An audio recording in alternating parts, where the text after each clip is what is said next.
Of course, for me, it's in my blood. I'm born in it, but it's something I always wanted to do. I'm extremely proud of what I'm doing, indeed. Otherwise, you wouldn't be in this company.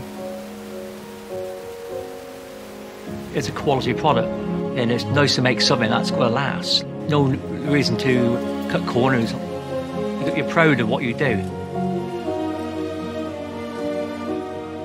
And the care you put into every step of making our beds is important.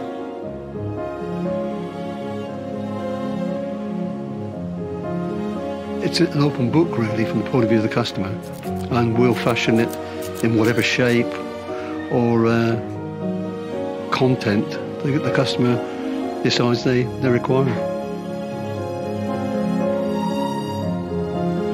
When you put a stitch in, that stitch is going to be there in 20 years' time. You only get one chance of it, so you do it proper the first time.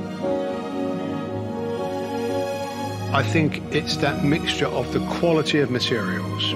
Everything is 100% natural and therefore sustainable. It's a quality bed. Everything should be done to the highest standard. We put our heart and soul into making it as consistently good and as comfortable as we possibly can. And it's the quality of the people that put the mattress together. I go through life trying to make things better. I'm always looking for a better option, a smarter way of working. After a good night's sleep on a Vispring, you wake up totally rested, totally refreshed and ready for the new day.